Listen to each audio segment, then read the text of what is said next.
has not left me.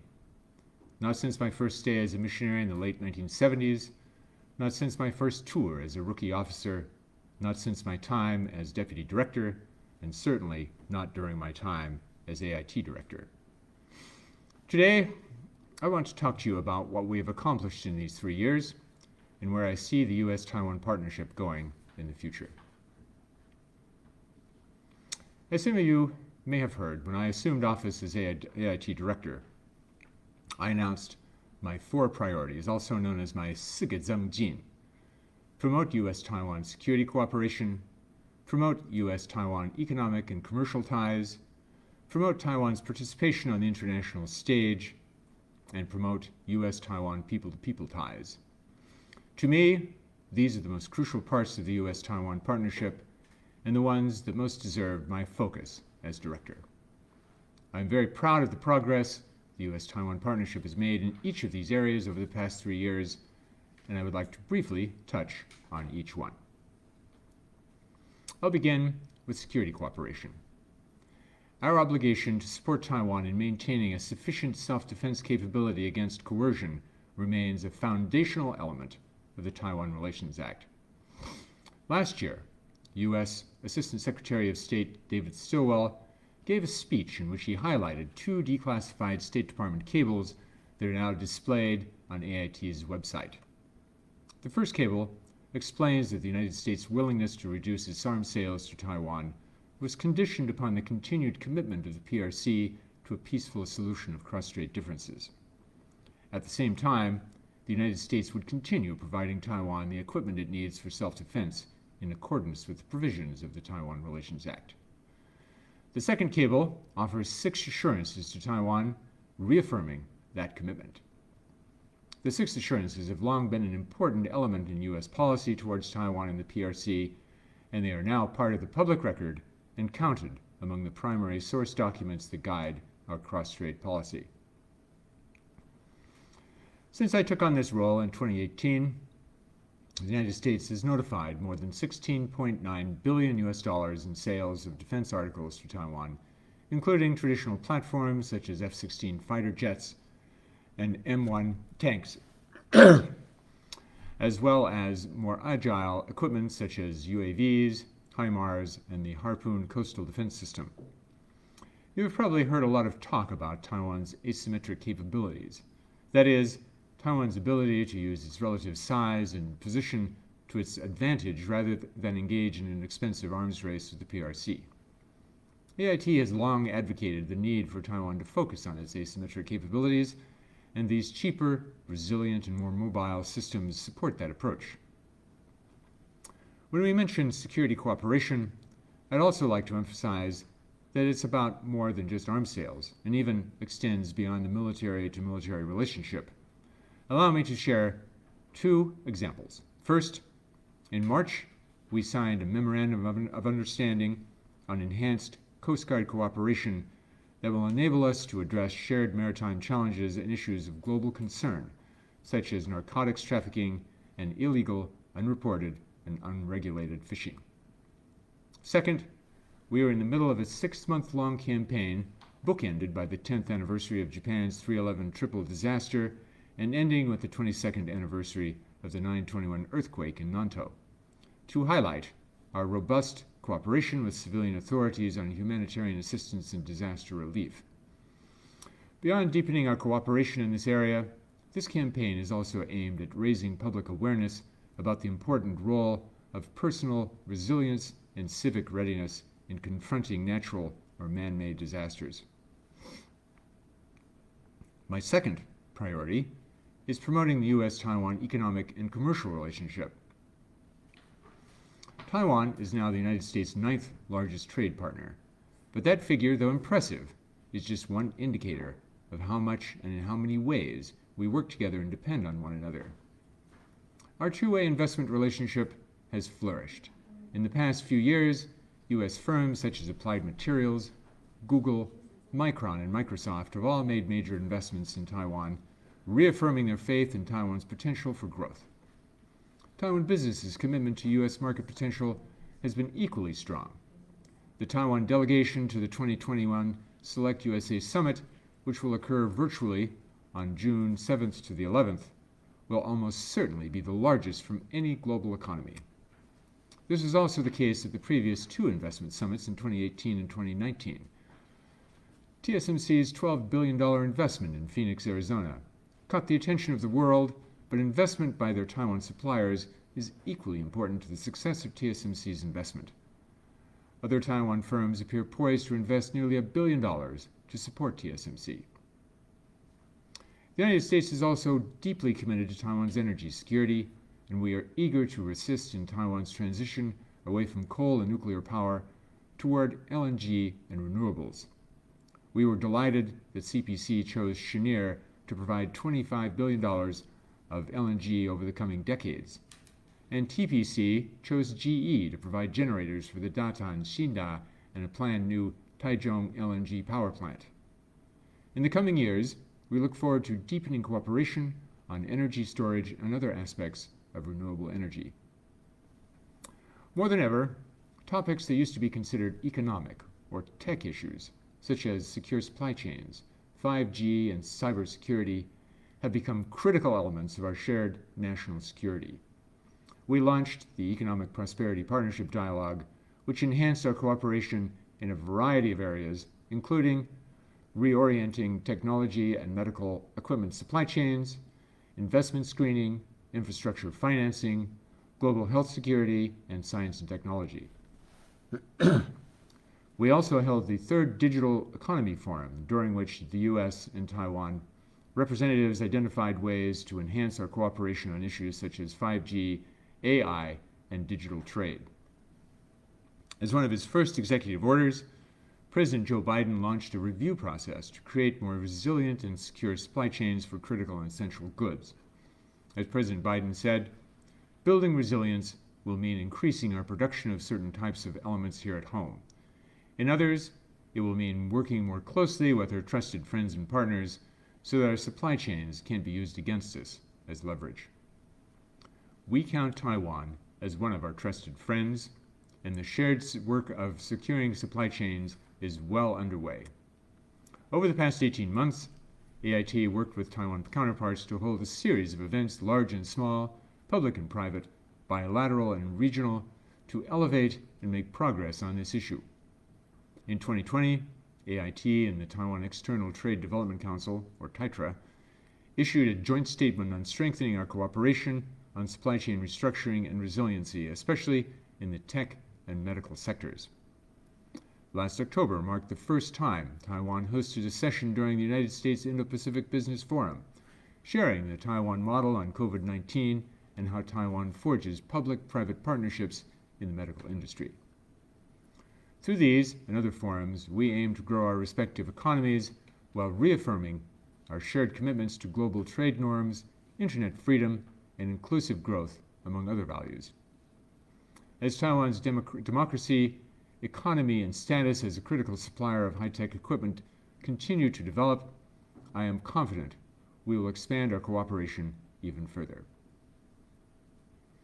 My third priority is promoting Taiwan's participation in the international community. Over the past few years, the United States and Taiwan have held a number of multinational events that showcase Taiwan's experience and expertise for the world. The United States and Taiwan have co-hosted 2 rounds of the Pacific Islands Dialogue, where Pacific Island nations have the chance to learn from Taiwan's success in achieving sustainable, inclusive economic growth. In 2019, we held the first ever civil society dialogue on securing religious freedom in the Indo-Pacific region, which brought members of civil society from over 18 countries to Taipei to forge solutions to the growing trend of religious repression. We also convened the first 2 sessions of the annual U.S.-Taiwan consultations on democratic governance in the Indo-Pacific region and beyond, through which the United States and Taiwan work together to promote democracy around the world. We will continue to advocate for Taiwan's participation in forums focusing on emerging technology, so it can share its human rights-centered approach on emerging technologies like artificial intelligence, and we hope that the increased presence of international NGOs in Taiwan will help provide momentum. Most recently, the National Democratic Institute and International Republican Institute, both U.S.-based nonpartisan nonprofit organizations, opened offices in Taipei to foster new partnerships between U.S.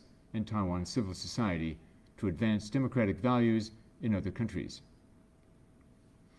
The Global Cooperation and Training Framework, or GCTF, the platform founded by MOFA and AIT in 2015 to bring Taiwan's expertise and leadership to the global stage, has also expanded dramatically. We now count Japan as a permanent third co-host and enjoy a rotating cast of co-hosting countries, the EU, the Netherlands, Australia, and the UK, to name a few, for each of the many workshops we hold each year. We also held our first workshop outside of Taiwan. When conditions allow, we look forward to returning to in-person GCTF workshops both in Taiwan and around the globe.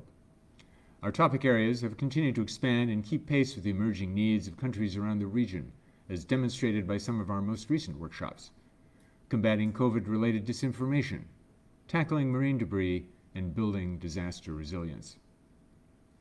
This year, we also saw the expansion of Taiwan as an international donor and partner in development.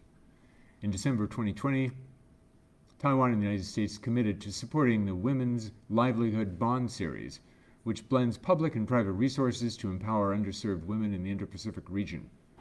Earlier this year, Taiwan pledged $250,000 during a virtual high-level meeting on strengthening Africa's resilience in response to Ebola virus, organized by the United States, the World Health Organization's African Regional Agency, the African Union, Africa CDC, and the West African Health Organization.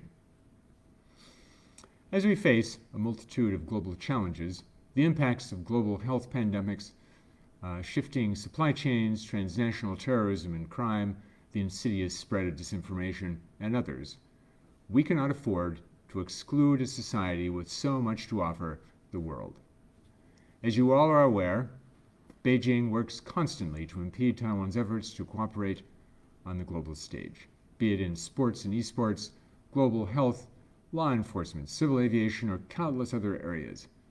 The coronavirus has provided us with perhaps the best and most disturbing examples of how Taiwan's exclusion from international organizations, in this case the WHO and ICAO, hurt the entire global community. Indeed, the WHO's World Health Assembly is taking place in Geneva right now, without Taiwan. The United States is committed to reminding these organizations that when they prioritize political sensitivities over health and safety, they are betraying their core missions. In my 3 years here, we have seen an enormous increase in support from other countries around the world for Taiwan's participation in the international arena. A growing number of nations realize how important it is to have a productive partner like Taiwan, and how important it is to resist the PRC's efforts to politicize issues like global health, counterterrorism, civil aviation, and fighting international crime. Finally, my fourth priority is promoting U.S.-Taiwan people-to-people ties. Generations of Taiwan's most prominent political leaders, successful business people, and influential cultural icons have spent time in the United States. Taiwan sends roughly the same number of students to the United States as Mexico and Germany combined. In the recent past, we have worked to continue that tradition. We have introduced the Talent Circulation Alliance and launched the first flagship Chinese language program in Taiwan. Last year, we also launched the U.S.-Taiwan Education Initiative, which expands academic and teaching exchanges between the United States and Taiwan to advance two goals: helping meet U.S. demand for Mandarin education in an environment free from censorship and coercion, and helping Taiwan reach its target of being bilingual by 2030. With over 150 Fulbright English teaching assistants here in Taiwan and more than 50 foreign language teaching assistants in the United States, we are making significant progress toward these goals. With AIT as a committed partner, Taiwan has also recently established a bilingual education center in Kaohsiung to bring together stakeholders from across the educational spectrum to enhance bilingual education. AIT is committed to expanding our people-to-people ties across diverse communities throughout Taiwan. This year, we have initiated 2 programs focused on women's entrepreneurship, hands-on science programs for indigenous students, and a 3-day camp encouraging young women to pursue careers in STEM, all the while continuing to highlight shared values through cultural and arts exchange programs. We are also proud to partner with Taiwan to bring our peoples together to promote environmental stewardship. During the 2014 visit of the U.S. Environmental Protection Agency Administrator Gina McCarthy, the United States and Taiwan launched the International Environmental Partnership, a program focused on sharing environmental technology and best practices throughout the region. Each year, AIT and Taiwan's Ocean Affairs Council organize Ocean Challenge, an English-language STEM competition where Taiwanese high school and university students work with U.S. experts to tackle marine debris and climate change-related issues to protect our shared oceans. In this and other ways, we are building the next generation of youth in Taiwan and in the United States who will work together to tackle the most pressing global challenges. While I wish I could take full credit for this progress in the U.S.-Taiwan partnership, the truth is that it is part of a decades-long journey. Taiwan has become a more democratic, prosperous, and technologically advanced society with more and more to offer both in our bilateral relationship and to the international community. The United States has, in turn, recognized Taiwan's growing capacity and invested more and more in this partnership. AIT's new complex in Nehu, the construction for which began in 2010 to accommodate AIT's expanding workforce, is a tangible example of our commitment. And I am confident that under the Biden administration, this pattern will continue. Every U.S. administration aims to leave its own mark on U.S. foreign policy. I have no doubt that the Biden administration will be no exception. Areas of focus may change. The Biden administration has already indicated a greater interest in combating climate change, for example. Tactics may change. The Biden administration has indicated that it intends to utilize a multilateral approach to many problems the Trump administration preferred to address through unilateral or bilateral action. But the fundamentals will remain the same. Successful programs, or successful platforms like the GCTF, which was established when Joe Biden was vice president, will continue to grow. We will continue to meet our obligations under the Taiwan Relations Act, just as we have under the past 7 administrations. When it becomes safe, we will continue to encourage two-way travel between Taiwan and the United States by building on the successful 2012 implementation of the Visa Waiver Program, the 2017 implementation of Global Entry, and eventually the establishment of pre-clearance.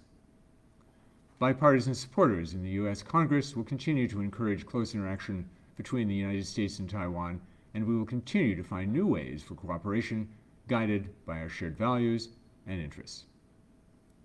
In other words, I am confident that through the Biden administration and for many years to come, we will continue to describe our bilateral relationship as real friends, real progress. Before I close, I'd like to convey a few final thoughts. First, I am consistently heartened to see the many ways that Taiwan has found its way in the world, a member of the international family of democracies, a critical innovator in the world economy, a trusted trade partner to countries around the world, an esteemed contributor to the artistic and scientific endeavors shared by all of humanity, and of course, unparalleled success and generosity in the face of a global pandemic. Second, I think the growth in the U.S.-Taiwan relationship over the past decade cannot be overstated and should not be overlooked. This may sound obvious, but I want to make this point for 2 reasons. First, I think we have all come to take our swift and steady progress for granted. Let me tell you, having served at embassies and consulates around the world, it is truly a rare and special relationship that grows so dramatically year after year, that does not stagnate and never seems to reverse course. This is one of the many reasons that working at AIT is so professionally and personally rewarding. In addition, I think it is easy to get caught up in the day-to-day scorekeeping and minutia. In this case, the first time an AIT director has done this activity or that. Is this visitor of a higher or lower protocol rank than the one before, and what does that mean? While I understand the impulse to ask these kinds of questions, I would urge everyone to keep the big picture in view. I don't think I could come up with a single area of endeavor in which the United States and Taiwan do not share some kind of history, cooperation, or partnership. The depth and breadth of our relationship is astonishing and somehow still growing all the time. Finally, I've said this before, and I will say it again. Taiwan has reason to be proud of its many successes. Proud of Taiwan's transition from authoritarianism to democracy in little more than a generation. Proud of the diversity Taiwan has nurtured, diversity of religions, ethnicities, and languages, diversity of thought, and increasingly, diversity of national origin. Proud of the countless ways Taiwan is contributing to environmental stewardship, from recycling to reducing marine debris. Proud of Taiwan's world-class industries and innovators. Proud of Taiwan's public health system and its success in managing the COVID-19 pandemic.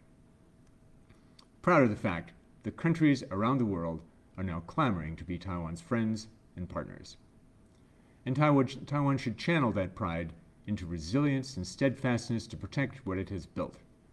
Lately, the threats have felt relentless.